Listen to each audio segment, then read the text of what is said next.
अमर जी, आज आपने पत्रकार परिषद रखा है, पत्रकारों को संबोधित किया है, क्या मामला है, क्या कहना चाहेंगे? आज दो बहुत अहम मुद्दों पे बात करना चाहती हूँ आप लोगों से। आप लोगों ने पढ़ा होगा न्यूज़ में, न्यूज़ चैनल्स में, प्रिंट मीडिया में, महाराष्ट्र स्टेट बोर्ड जो है वक्फ की, उन्होंने मतलब महाराष्ट्र सरकार ने ये न्यूज़ कुछ दिन पहले आई उससे कि उन्होंने ये घोषित किया कि इमाम जो है ना, उनकी सैलरी हम लोग डबल ट्रिपल करेंगे। पहले उनको कुछ 500 रुपये मिलते थे, अब उनको 1500 रुपये नेशनली जो भी है उसको हम लोग डबल करेंगे। ये उन्होंने, ये देखिए, ये उनका आर्टिकल है, आपको टाइम्स ऑफ इंडिया का आर्टिकल है, ये आपको देखने के लिए मिलेगा कि उन्होंने ऐसा ये किया है कि हम लोग इमाम लोगों की सैलरी डबल करेंगे। ठीक है, ये तो एक तरफ हो गई। अब ये देखने के बाद मुझे ऐसा लगा कि जो बीजेपी की गवर्नमेंट है, उनके साथ जो सेक्युलर लीडर जो पहले सेक्युलर पार्टीज में थे, अब जो उनके साथ जुड़ चुके हैं, वो लोग जाने की वजह से शायद कुछ प्रेशर बना होगा और उन लोगों को माइनॉरिटीज का ख्याल आ गया होगा, है ना, और वो लोग सोच रहे होंगे इमाम के बारे में और कम्युनिटी, सारी कम्युनिटी का विकास करने के बारे में वो सोच रहे होंगे। ऐसा देख के मेरे को बड़ी खुशी हुई कि चलो ये गए अगर सेक्युलर पार्टी को छोड़ के उनके पास, तो वहाँ पे अच्छा काम कर रहे हैं। ठीक है, ये आ गया पहला। इसके बाद अब कल आपको एक मैं आर्टिकल बताना चाहती हूँ, इंडियन एक्सप्रेस का आर्टिकल है, ये देखिए।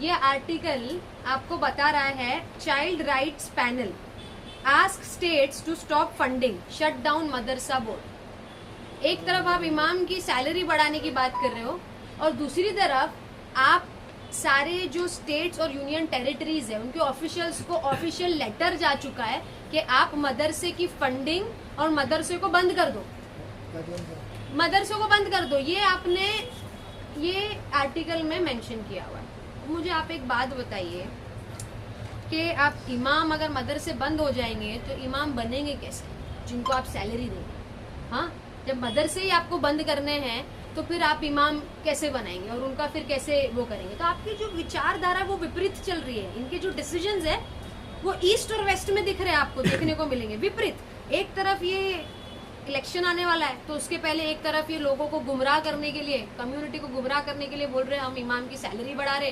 दूसरी तरफ ये मदरसा ही बंद करने की बात कर रहे हैं। तो मुझे ये बताइए कि जो हमारे कम्युनिटी की जो इमाम है, ये अल्हम्दुलिल्लाह ये 1500 रुपए के लिए काम नहीं करते। इनका जो लक्ष्य है ना, ये उससे काफी बड़ा है। अगर कोई इमाम बन रहा है, उसके कोर्स रहते हैं, बड़ी मेहनत रहती है, बड़ी शिद्दत से कोई बढ़ता है, तो वो सिर्फ पैसे कमाने के लिए नहीं बढ़ता है।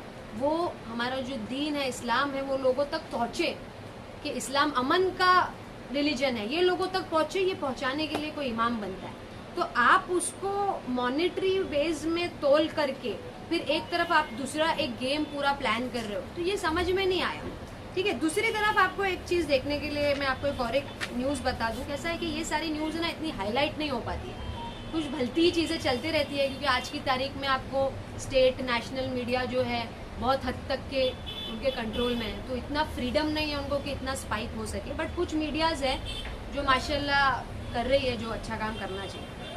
टाइम्स ऑफ इंडिया का इंडियन एक्सप्रेस का एक आर्टिकल है, ये देखिए, ये भी हाल ही का है। हाँ, मतलब इसको आई थिंक 48 आवर्स भी नहीं हुआ।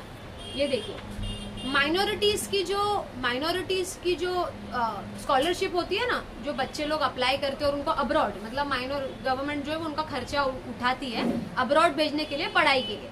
74 तक के जो लोग हैं वो जा सकते हैं। उसमें से 50 लोगों ने अप्लाई किया, पर मिली सिर्फ 24 लोगों को। जब स्टूडेंट्स इसका सवाल कर रहे हैं कि बाकी के 26 लोगों को, 26 लोगों को क्यों नहीं मिली, आप उसका एक्सप्लेनेशन दो कि उनको जो स्कॉलरशिप है वो क्यों नहीं दी गई, तो गवर्नमेंट के पास इसका कोई जवाब ही नहीं है। इसके बारे में अवेयरनेस भी नहीं थी ये स्कीम के बारे में, क्योंकि मुझे तो ये स्कीम कब आई, कब लोगों ने अप्लाई किया, मुझे पता भी नहीं चला। ये स्कीम के बारे में बच्चों का ये कहना है कि आपने अवेयरनेस भी नहीं क्रिएट की। तो आप डीपली कितना डैमेज करने की कोशिश कर रहे हैं कम्युनिटी को, कितना डीपली आप डैमेज करने की कोशिश कर रहे हैं, इससे आपको देखने को मिलेगा। और जो मदरसे का जो मामला है, वो तो जो नेशनल कमीशन है ना प्रोटेक्शन चाइल्ड राइट का, national commission of protection of child rights, NCPCR, उनकी तरफ से गया है ऑफिशियल लेटर सारे स्टेट्स एंड यूनियन टेरिटरीज को कि नेशनली बंद कर दो मदरसे। तो मुझे ये सवाल करना है, जो भी मुस्लिम जो लीडर्स हैं, जो सेक्युलर पार्टीज को छोड़ छोड़ करके जो गए हैं बीजेपी में और उनके साथ बोल रहे हैं बीजेपी अच्छी है, बीजेपी अच्छी है, या उनके साथ वाले लोग अच्छे हैं, मुझे उनसे पूछना है कि आप इस पे बोल रहे क्यों नहीं है? आप इसका कुछ जो है, आपको नहीं ऐसा लग रहा है कि ये इंटरनल बहुत बड़ा डैमेज हमको आने वाले टाइम में मिलने वाला है, एक शॉक मिलने वाला है? ये तो ऐसे ही हो गया कि इलेक्शन है तो आप सामने सबको फूल दिखा रहे और पीछे आपने लेफ्ट हैंड में एक छुरा रखा हुआ है, एक आपके पीछे वो छुरा है और आगे आप सबको फूल दिखा रहे। जैसे इलेक्शन हो जाएगा आपको छुरा सबको घोपना चालू करेंगे और इंटरनल जो संस्थाएं हैं, एक धार्मिक, एक लोगों का बोलते हैं ना धार्मिक जो फीलिंग्स है, उसको हर्ट करने की आपकी पूरी तैयारी चालू है और आपने उस पर इम्प्लीमेंटेशन ऑलरेडी चालू कर दिया है।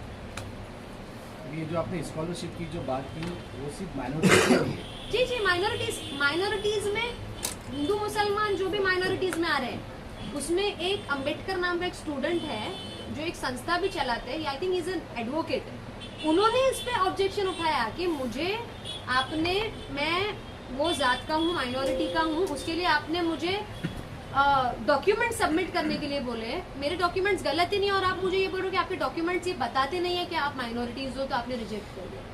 फिर एक मुसलमान बच्चे का भी यही केस है। तो माइनॉरिटीज के सारे जितने भी आते हैं माइनॉरिटीज के अंदर, उसमें से 50 लोगों ने शायद से अप्लाई किए थे, 24 लोगों का आया है, बाकी के लोगों को कोई एक्सप्लेनेशन ही नहीं है। एक्चुअली होना तो 74 लोग को जाना चाहिए, पर इतना इसके अंदर करप्शन है और इस पे कोई आवाज, जब बच्चे इस पे एक्सप्लेनेशन मांग रहे हैं तो उनके पास कोई एक्सप्लेनेशन ही नहीं है इस चीज की। 28-29 MP हमारे यहाँ से गए मुस्लिम MP, तो उन लोगों को इस बात पे कभी नहीं होगा।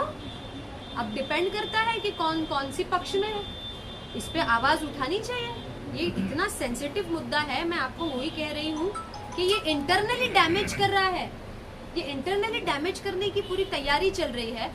मुझे ये नहीं समझ में आ रहा है कि जो बीजेपी को सपोर्ट कर रहे हैं, बाकी तो लीडर्स MP वगैरह ठीक है, अभी भी जो लोग सपोर्ट कर रहे हैं वो लोग इस पे क्या बोलेंगे? उनका दिल नहीं दुख रहा है कि ये कितने, आप मुझे बताइए, इतने हमारे देश में मदरसे हैं, कितने हजारों, मेरे ख्याल से लाखों बच्चों का आप डिस्प्लेसमेंट कर रहे हो। गवर्नमेंट ये बोल रही है कि आप उनको फॉर्मल स्कूल में हम डालेंगे। अरे आप मुझे एक बात बताइए, इस पे नजर कौन रखेगा कि वो बच्चों को एजुकेशन मिल रही है या नहीं मिल रही है? कौन इस पे क्लॉक रखेगा? हाँ, इस पे नजर कौन रखेगा? हमारे कोर्ट्स में रेप और मर्डर जैसे केसेस की फाइल की थप्पी पड़ी रहती है, हमको नहीं पता कि कब जस्टिस प्रिवेल होता। बच्चे की उम्र ही चली जाएगी पढ़ने वाली, तब आप उनको एजुकेशन कराओगे तो क्या मतलब? हमको पता है कि हमारे देश में कैसा प्रोसीजर है। मैडम, ये तो बात हो गई सरकार द्वारा जो है मदरसों को बंद करने की, लेकिन कहीं ना कहीं जो लोग प्राइवेट में अपने घरों में पढ़ा रहे हैं, बच्चों को ट्यूशन दे रहे हैं, उनके भी घरों में घुस करके जो है उनको मारा जा रहा है, पीटा जा रहा है। उसके लिए किस तरह की प्रतिक्रिया है? किस टाइप की ट्यूशन? जिस तरह से रागोड़ी साइड में एक घर के अंदर मदरसा चल रहा है, मदरसा चल रहा है, घर के अंदर लोगों को ऐतराज है।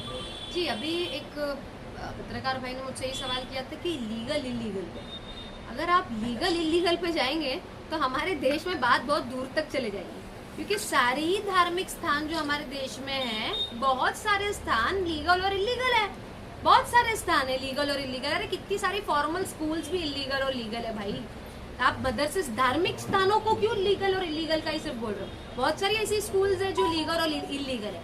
बात यहाँ पर ये है कि इतने सारे बच्चों की जिंदगी का सवाल है, उनकी एजुकेशन, उनकी लाइफ, उनके वो जो इयर्स है ना, इम्पोर्टेंट इयर्स ऑफ एजुकेशन, उसका सवाल है। उसकी जिम्मेदारी कौन लेगा कि जितने भी हजारों और लाखों बच्चे डिस्प्लेस होंगे ये मदरसों से, उनकी पढ़ाई का ख्याल रखा जाएगा। अरे RTE को लेके, अभी आपको आर्टिकल पता है ना, RTE को लेके क्या हुआ था? उन्होंने वो आर्टिकल रिटर्न लिया है, उन्होंने वो अमेंड, जो उनका GR था वो रिटर्न लिया। RTE में भी ये प्राइवेट स्कूल्स हटा रहे थे और सिर्फ गवर्नमेंट एफिलिएटेड स्कूल्स को ही सिर्फ आपको RTE में जाने के लिए मिलेगा, वो कर रहे थे। ये करने के बाद आपने फिर जब पब्लिक का और लोगों का बैकलैश आया इस चीज पे, तब आपने वो GR वापस से लिया और फिर उसके बाद वापस से RTE की साइट खुली, उनको समझ में आया कि देश की आवाम, स्टेट की आवाम अब जागरूक हो रही है और जागरूक होने के बाद उनको समझ रहा है कि आप RTE के साथ धोखा नहीं कर सकते अभी, है ना। लोगों को पता है कि RTE के जरिए वो प्राइवेट स्कूल्स में एडमिशन ले सकते हैं। तब उन्होंने वो GR वापस पीछे लिया और फिर उसके बाद वापस से उसको अमेंड करके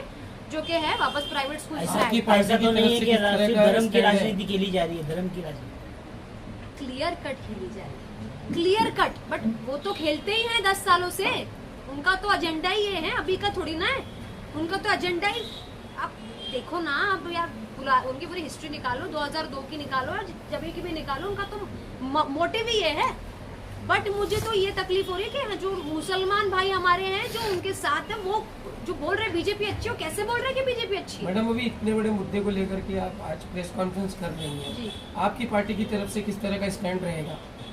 देखिए, मैं फिलहाल ये कहना चाहती हूँ कि अभी ये मुद्दा आया है, मैंने इस पे समझी कि मैं मीडिया के ताल्लुकात से लोगों को इसके बारे में अवेयर करूँ, लोगों को इसके बारे में अवेयरनेस होगी। जैसे RT के ताल्लुकात से बैकलैश हुआ था तो इनको वापस लेना पड़ा, वैसे ही इंशाल्लाह इस पे बैकलैश करेंगे हम, और इनको ये चीज जो है, ये इलेक्शन के टाइम पे भी ये माहौल थोड़ा सा करने की कोशिश करते हैं।